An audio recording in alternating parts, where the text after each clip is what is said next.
Now, the second most important part of winning the morning and winning your day is hydrating.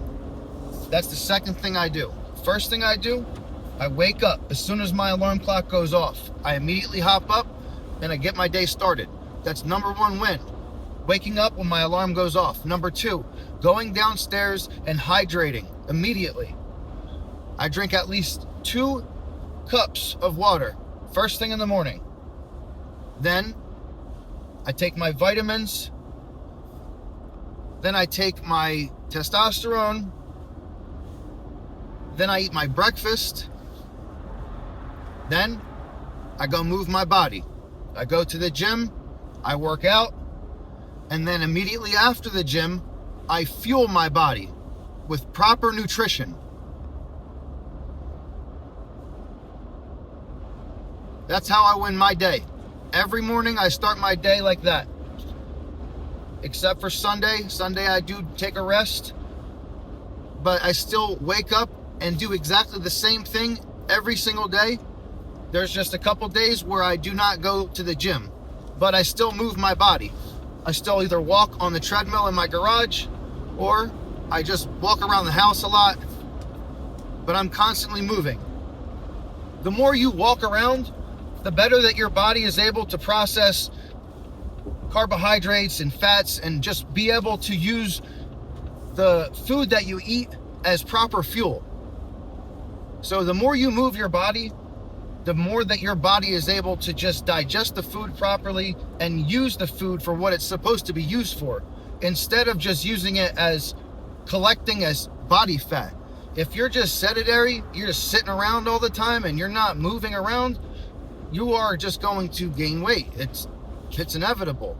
But if you're eating the proper nutrition and you are exercising, and eating the proper nutrition doesn't have to be like so dreadful, honestly. Like, you just need to have the proper portion sizes. And to be honest with you, for someone like myself, I have to eat a lot more than what I would think that I need to eat. There's days where even just eating 2,500 calories seems like a lot to me. But there's days where when I'm not tracking what I eat and I'm eating like Five Guys burgers and shit and just eating stuff that I just feel like eating when I'm not tracking my macros and shit like that, and I'm just eating whatever I want, I probably eat 3,000 to 4,000 calories in a day, but it's all like greasy processed food and shit. It's not good nutritious food. It's like, I'm saying, if I don't really get fat, but that's also because I run HGH all year round for the most part. I'm not taking any HGH right now. My coach told me to stop taking it for a little while. He told me to come off of everything pretty much, except for the testosterone. I'm on 25 milligrams of testosterone a day, which is 175 milligrams a week. And then I'm supposed to take 12.5 milligrams of aromacin twice a week. But to be honest with you, I always forget to take that. I don't really have any estrogen side effects, so I'm sure I'm fine. But I'll get my blood work done in 2 weeks, and then we'll see what my blood work says. I haven't been taking the estrogen blocker though, so we'll see if my estrogen's high. Yeah. You win the morning, you win the day. And for me, it's all about routine. I stick to the same routine because for me, I'm good with structure. Like when I was in prison, not that I did well, but like mentally I was all right. Like it was the same routine every single day. And to be honest with you, when there was like a different CO was working and they did things differently, nobody liked that shit. It pissed everybody off because people that are in prison, we get used to a certain routine and we're used to structure. And most of us do well with structure. So I don't know, for me, it's important that I implement structure for myself when I'm home, because if not, it feels chaotic. And like when things do get thrown off for whatever reason, I do notice I get anxiety, and it stresses me out. But like, that's stuff that internally I'll think about, but I might not physically show it to anybody else. And I don't allow my reaction to be as if I'm like stressed out. I try to maintain my cool at all times, you know? It's important that you might feel something on the inside, but as long as you're processing it and you're not allowing it to become an outburst and just a reaction because you feel stressed, your first reaction is usually not a good reaction. So as long as you don't act impulsively and do that first reaction and you think about what's going on, internalize it, and then you react, that's different, you know? As long as you're not just immediately reacting to something that pops up, then you should be able to process it and handle things the right way. But for me, I'm very impulsive. When something pops up and I don't like it, I feel as though I need to speak on it. I need to address it immediately. And that's something that I've always struggled with. I feel like I need to address an issue head on, and I don't know any other way. And to be honest with you, everybody takes it as confrontational. And maybe it is, I don't know. It's not my first instinct is just, all right, I didn't like that. I need to tell that person I didn't like that, and we need to handle it like mature adults. Let's speak about it, because you don't know what I'm thinking. So in order for you to understand why I feel the way I feel, I need to verbalize it. I need to tell you. I need to speak to you in an intellectual way, an articulate way, where you understand where I'm coming from, and then maybe we could see eye to eye. Or for me, it's all about respect. If I feel disrespected, I'm not going to bite my tongue. I need you to understand I feel disrespected, or maybe not even make you understand. I'm going to disrespect you back, which is not right. But that's my first fucking instinct. You disrespect me? Okay, I got something for you. But that's what gets me in trouble. And that is very confrontational. I admit that. But I don't know, man. It's, for me, it's definitely an institutionalized thing. I was in prison for the majority of my 20s, and I feel like unfortunately I did. I grew up in there. I wasn't a fucking adult. I wasn't a man before I went to prison, to be honest with you. And it's sad to say that I fucking grew up in a fucking institution, in a prison. And I grew up around a bunch of fucking gangbangers who all they cared about was respect. And to be honest with you, that's all I cared about at the time too. I was heavily active. I don't say it to brag or but it's part of my story. So somebody's going to be able to understand and relate to it. So there's no point in me trying to sugarcoat it for certain people, because they may not like it, or they may think that I'm trying to talk about it because I want to I want to sound cool. It's not because I want to fucking sound cool. This is because this is the life I lived, and I'm just going to tell it how it is. When I was younger, I was heavily active in sex, money, murder. That's what I banged when I was younger. And I'm saying it's something that's going to always be a part of my life, a part of my story. But when I was in prison, I was heavily active in it, and I don't know. It's basically when you're in a youth correctional facility, it's a lot of gangs and shit, and everybody thought that I was SPS. They thought I was a skinhead because I got an Iron Cross. But I've been sex, money, murder since I was 15. So when we first go down to Yardville, first you go to craft, and they ask you if you're banging. And if the cop asks you if you're banging, I denied it. But if another inmate asks you if you're banging, you can't deny your sex. So it's different. When I went on the tier, yeah, I'm banging. I'm sex, money, murder. And they'd be like, all right, well, these are your people over here. And as soon as I got to West 2, that's the intake unit on Yardville. So when I got to Yardville, I was on West 2. And then first when I got there, they were at first, before I got there, they were making all the Crips check in. If you were Crip, immediately they made you check in at the door, and they sent them to Annandale. But when I got there, the tier runners were like, yeah, we're not doing that shit no more. And they were from Jersey City. I forget his name. But they were from Jersey City, and they were blood. They were neighborhood, and they were like, no, we're not doing that no more. We're not making people check in, blah blah blah. But so I was gonna go to the TC community, so that way I could be out all day. It was like a drug community, a drug program inside of the prison. So TC, therapeutic community, they called it. So there's R2 left is where I was at. So when I got over there, there was a dude named D5. D5 had the building. He was from Trenton. And as soon as I go over there, I introduce myself. I'm like, yo, I'm GK.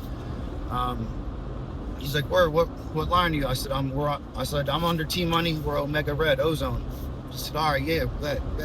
So like, he's like, yo, I just want to let you know, like, we're lining up all the Crips. Like, so one of the great dudes stole one of the homies' TVs, so we're lining them all up. I said, all right, bet, who I gotta fight? And he was like, no, bro, I don't want you to fight nobody. I'm like, wait, hold on, like, what do you mean? He's like, you're white, bro, like, no disrespect, but if you go in the room and you get in a fight with somebody, you're gonna come out, you're gonna have bruises, and it's not worth it for you. He was like, we way outnumber them, so you don't gotta do nothing. I'm like, no, bro, like, I'm saying, I just got here, I want to show, like, I'm down. Like, if you need me to do something, I'm gonna do it.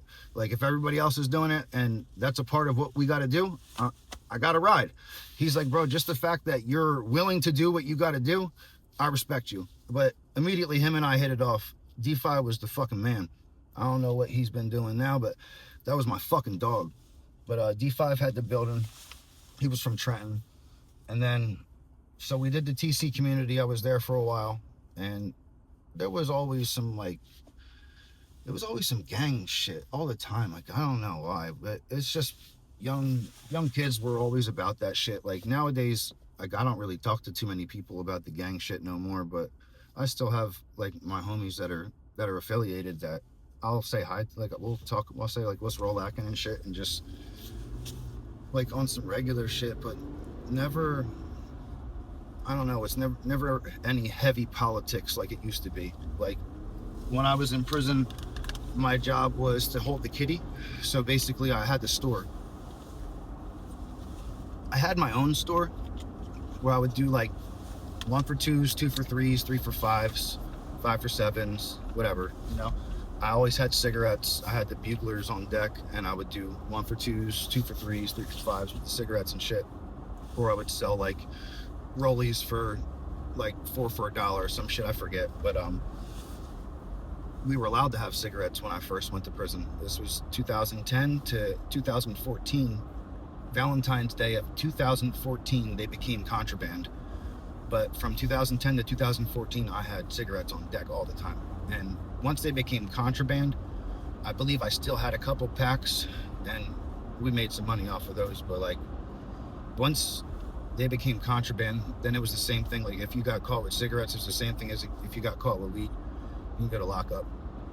And I remember this one time, I always worked. So after the TC community, I eventually got to the camps. I had 2 years before I was going to be eligible for parole, or eligible to go home. I had a 5/85, so my max out was the same thing. Like, unless I got my 15% taken away for like something violent while I was in the institution, that would be the only way. But when I went to the camps because I was trying to go to the halfway house, but then I was working at a place called Mates Inn, and it was a restaurant. It was fucking badass. It was awesome. I fucking got to cook and fucking eat good, and it was for the nurses and the COs, and it was in Trenton, and they called it Mates Inn, and it was ran by, they called it an ITI. It was a civilian that would basically watch over us, and it was all inmates that worked at this kitchen, and the nurses and the staff would come in and they would get food from us. And but we were in the camps, and so like I would work there from like 7 in the morning until like 4 p.m. and then I'd come back, I'd shower, and my day was over, and I would just hang out, and I would usually like either work out or go on the phone. And I remember I was in the shower, and one of the COs was like, "Okay, you got to do slop detail." And I'm like, "What do you mean? I just got back from work." He was like, "Well, you don't got a job. What do you mean?" I said, "Bro, I work at Mates Inn. What do you mean?" He's like, "You got slop detail." I'm like, "Bro, I'm in the shower right now." He's like, "Well, get out." I'm like, "Well, I'm I literally got soap on my body. Like, give me a minute, I'm drying out. Like, I'll get out now. Give me a second. He's like, okay, get out now. And I'm like, bro, it's like, what do you want me to do? It's done already. I got fucking soap on my body. Like, why are you giving me such a fucking hard time, bro? And he's like, you're going to lockup. And I'm like, all right, bro. Like, and they always just want to fucking start shit for no fucking reason. So then they sent me back behind the fucking wall, and I was getting ready to go to the fucking halfway house. And they sent me back behind the wall. So then when I went back to West 2, basically intake was no longer West 2, it was downstairs. It was like West 1 was intake or some shit. Now West 2 was still intake, but I got moved to West 1 somehow. So I got stuck behind the fucking wall. They basically told me that they were taking away my full minimum and that I had to wait a whole year to go and see fucking parole to get my fucking status back. So by then I only had like 6 more months before I was gonna go home. So I said fuck it, and I just stayed behind the wall, and I maxed out my bid from behind the wall. But I remember when I was on West 1, all the like West 2 would be upstairs, but they would go to the gym with us. And I remember like all the white dudes wanted to work out with me. I was a big white dude, and like in prison, most of the time white boys stick together. But when I didn't really associate with a lot of the white dudes, because most of the time they came in and they were just straight up fucking fiends, and like they were bad. Like they just made us look fucking bad. So like I would try to give them the benefit of the doubt, but as soon as they started acting like some fucking junkie fiends, I just stopped affiliating with them. I stopped fucking with them. But when I was in the yard, like in Yardville, SPS and all like the Aryan kids down there, they were just all strung out. So like I didn't really fuck with them. But once I got to like the adult facilities, they were different. Like I hung out with them, they were cool. But I didn't deny my set. I told them I was blood, and most of the white dudes didn't really like that, but they still respected me because of how I carried myself. But it's always like a lot of like white people look at it as like you're race trading because you're affiliated with a different race in the gang that you're repping. But where I'm from in New Jersey, like Spanish people are sex, money, murder, black people are sex, money, murder, and white people are sex, money, murder. And like where I grew up, Hamilton, Vineland area, there's a lot of Spanish people. Like one of my best friends growing up, he was black and Spanish, and that was like, it's like my brother. And I always hung out with him, and his family called me their gringo son. They were mostly Puerto Rican, but his dad was black. But his mom and his sisters are all Puerto Rican. And his mom always called me her gringo son. I fucking love that family. They were so good to me. I miss my dog. He's still around. It's times like he lives in New Jersey. I live down here in Florida. But like with him and I, it's like if I were to hit him up right now, be no love lost. We'd pick right back up where we left off because we love each other. That's my dog. Like, been through fucking a lot of shit with that motherfucker, and he would never turn his back on me, and I would never turn my back on him. And he already knows, like, if he ever needed anything, he could just call me, and I would literally be there in a fucking second. But that's like my family. But I guess when we get older, we kind of like stop reaching out as much as we should. And it's not that we don't care. For me, at least, I can only speak for myself. I need to do better at like reaching out to people that I love and I care about, because you never know. Like one day they could be gone, and it's like fuck.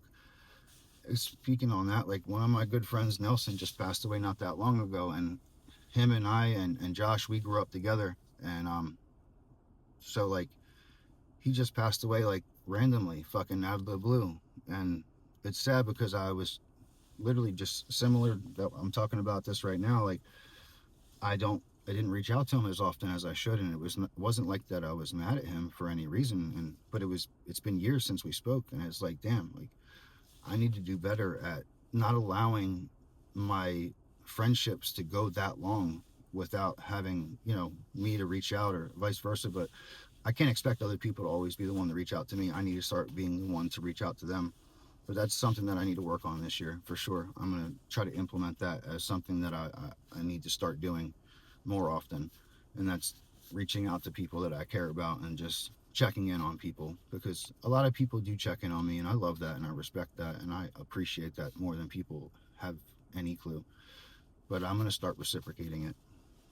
But I've been talking for 20 minutes. I'm going to post this on YouTube, I think. I'm going to cut some clips out of it, maybe post it on Instagram. But I need to start doing some more speaking on camera. So I'm going to start doing more of these.